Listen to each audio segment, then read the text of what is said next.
Hi, boys and girls. We're on Chapter 13 from the Trumpet of the Swan, titled End of Summer. A trumpet has three little valves. They are for the fingers of the player. They look like this.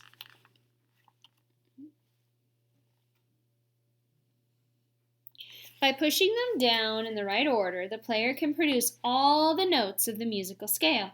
Lewis had often examined these three little valves on his horn, but he had never been able to use them. He had three front toes on each foot, but being a water bird, he had webbed feet. The webbing prevented him from using his three toes independently. Luckily, the valves on a trumpet are not needed for bugle calls because bugle calls are just combinations of do, mi, and sol. And a trumpeter can play do, mi, and sol without pressing down any of the valves. If I could just work those three valves with my three toes, he said to himself, I could play all sorts of music, not just bugle calls. I could play jazz, I could play country and western, I could play rock, I could play the great music of Bach, Beethoven, Mozart, Sibelius, Gershwin, Irving, Berlin, Brahms, everybody. I could really be a trumpet player, not just a camp bugler. I might even get a job with an orchestra. The thought filled him with ambition. Lewis loved music, and besides, he was already casting about for ways of making money after camp was over. Although he enjoyed life at Camp Kookooskoos, Lewis often thought of himself on Upper Red Rock Lake in Montana. Thought of his home on Upper Red Rock Lake, Montana. He thought about his parents, his brothers and sisters, and about Serena. He was terribly in love with Serena, and he often wondered what was happening to her.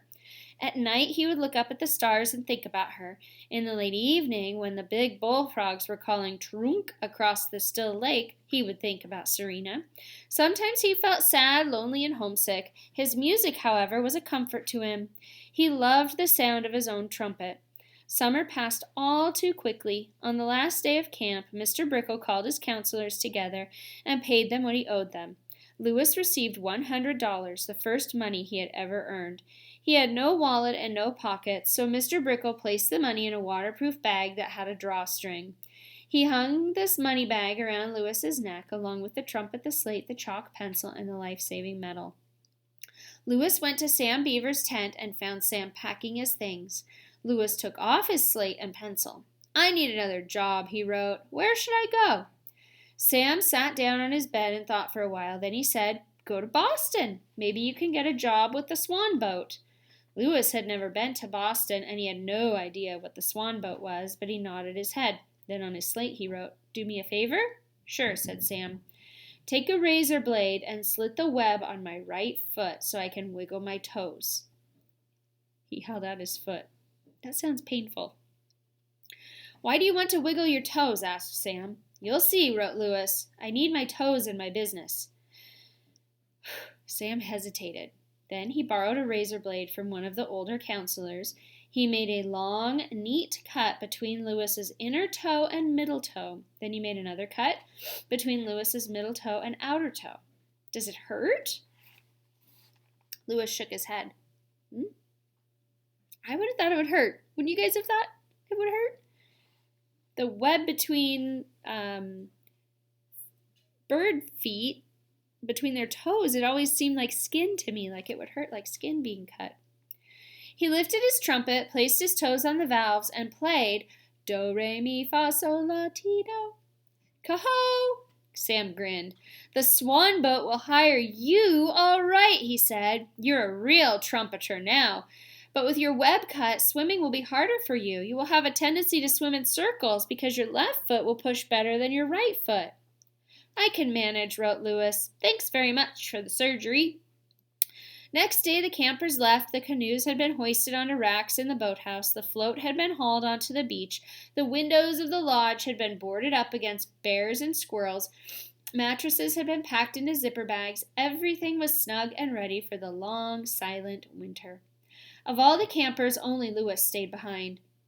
His flight feathers were growing fast, but he still couldn't fly. He made up his mind he would remain at camp all alone until he was able to take to the air again, and then he would fly straight to Boston. The lake was lonely without the boys, but Lewis didn't mind being alone. For the next 3 weeks, he took life easy. He grew his flight feathers, dreamed of Serena by day and by night, and practiced his trumpet. He had listened to music all summer. Several of the boys had radios and record players, and now he practiced the songs on his trumpet. Every day he got better and better. One day he composed a love song for Serena and wrote the words and music on his slate. "Oh, ever in the greening spring, by bank and bow retiring, for love shall I be sorrowing, and swans of my desiring." He was really thinking of Serena, but he left her name out of it and kept it impersonal. His plumage was beautiful now, and he felt great. Plumage is feathers. On the 21st of September, he tried his wings. To his great relief, they lifted him up. Louis rose into the air. The trumpet banged against the slate knocked against the money bag, the life-saving metal clinked against the chalk pencil. But Louis was airborne again. He climbed and headed for Boston. It was wonderful to be in the sky again. Flying is a lot harder than it was before I acquired all these possessions, thought Louis. The best way to travel really is to travel light. On the other hand, I have to have these things. I've got to have the trumpet if I'm to win Serena for my wife. I've got to carry this money bag to hold the money to pay my father's debts. I've got to have the slate and pencil so I can write and communicate with people.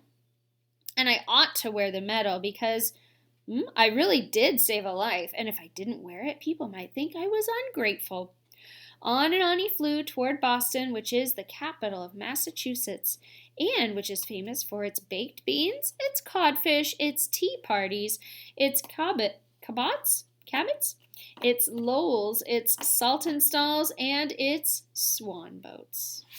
And that is the end, of chapter 13.